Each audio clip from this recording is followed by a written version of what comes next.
2026 legislative session just wrapped up, and we want to talk about the most interesting things that came out of it, like Prop 4 likely moving to the November ballot. We have former Governor Gary Herbert joining us live now to talk a little bit about how he would like to try to keep gas prices down in the state and about the legislature. Let's start with the legislative highlights for you this session. Well, thank you. It's great to be with you always. If I believe Spencer Cox, he said this is the best session we've ever had in his history. That includes going back to when he was my lieutenant governor. I'm a little disappointed about that. I think it was a good session. It covered a lot of things for everybody. Not a lot of conflict, not a lot of personal attacks. It was more of a cooperative atmosphere up there. And they covered a lot of different categories from the Great Salt Lake and water, transportation, homelessness, health care, the public lands management. I mean, it goes on and on.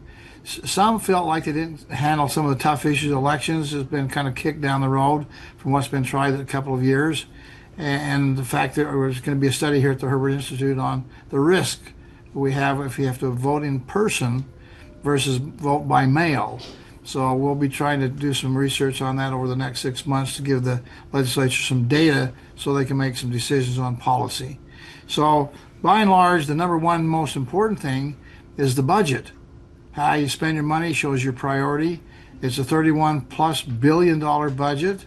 That's quite a bit. My last budget was about $20 billion, so there's a lot of growth there. Some of it because of COVID spending and money that the federal government's put into the marketplace to increase economic development. But the budget is large, and there are some uncertainties because of the war in Iran and gas prices, etc. So a good session. I hearken back to Governor Mike Leavitt. They had some real budget challenges back then. He had to call the legislature back into session 2 times to keep cutting the budget. And that was a hard time. They dealt with a difficult issue. And that was maybe a great issue, a great session, because they tackled the tough issues at the time of crisis and came out, I think, on the positive end.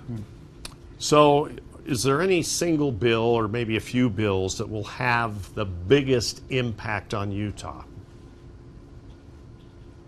Well, you know, the Great Salt Lake, that's kind of the topic of conversation in every corner. What are we going to do with the Great Salt Lake? It's in the news every week. And the fact that we've cut a deal with the federal government on a few hundred acres of land out there that's been in dispute between the state and the federal government for a long time. And they're going to give us some money and some assets as we retain mineral rights and access to the water. And that's going to be an important thing. I know there's a number of different projects out there to help develop some of the rare earth materials and recover out of the Great Salt Lake, which would be a great economic boon and something we need to have, like for lithium. We're over the barrel at China, which produces most of lithium, scandium, and other rare earth minerals. So there could be some really good things could happen as we preserve the Great Salt Lake. Yeah, that's a national topic right now as well. What about economic or job-focused legislation that you were glad to see? Well, you know, some people made a little bit of fun of this legislature cutting taxes again for the 5th year in a row, 0.05. So it's not much. It's about $45 for a family of a typical family of 4. So we can all go down and have a happy meal at McDonald's. But that's not the important thing. The important thing is that we're sending a message to the marketplace that Utah wants to keep government under control. We don't want it to grow. We don't want to cost the taxpayer an inordinate amount of money. We need government. We're not anti-government, but what government we have ought to be darned efficient and effective. And so, again, we've been listed for, 12 years in a row under the rich states, poor states, where they say the state of Utah has the best economic outlook of any state in America. So we know where we're at now. It's nice to know where we're going to be tomorrow, and having a positive economic outlook as we go forward is really an important thing. And that's part of the tax cut message, is we're here to make sure we keep government under control. Okay, Prop 4's been kind of a, controversial, also confusing topic. And how should voters approach this now? Well, I think it's how the legislature is going to approach it. The public, can weigh in on what they think needs to be done. Again, there's the legal issues there's divisiveness between attorneys, and great minds out there can disagree on what the outcome is or should be. Right now, we have the map that's been given to us by the court. We're going to have to abide by it, it appears. Nothing I see in the horizon is going to change that.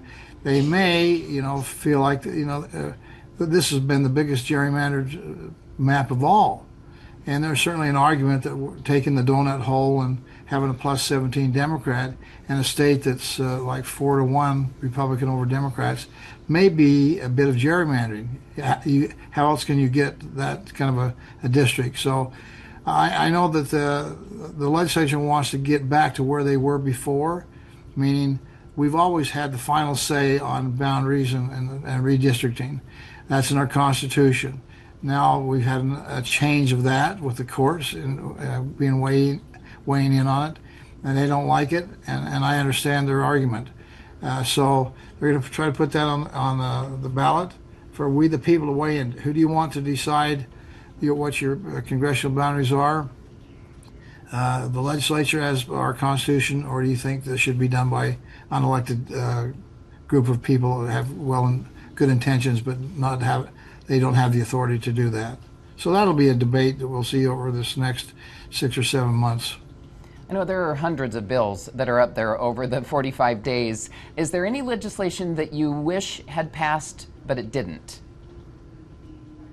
No, it's always amazing to me and to probably the public at large. They introduced over 1,000 bills, a record number of bills. So there's no end to good ideas and things that need to be done. So having 1,000, 15, whatever it was, bills introduced is a lot. The fact that they passed 520 bills, something like that, is not the record number, but that's still a lot of bills being passed. And so I think taking time to have healthy debate, sometimes they drag their feet till they get to the last 2 weeks, and then it's an accelerated fire hose time. Mm-hmm. And some people feel like we have to suspend the rules. We don't have the healthy debate that we ought to have and want to have. And so I think they're doing a good job. It's not easy to be a legislature. All the things coming at you, trying to appease 3.4 million people. They represent is a hard thing to do. By and large, we do a pretty darn good job in Utah of coming together with collaboration, cooperation, and dealing with the tough issues and the ones that are most important. And that comes at the end of the session, and I think this was a good session. Okay, so I guess seeing all this action going on, doesn't it make you want to be governor again?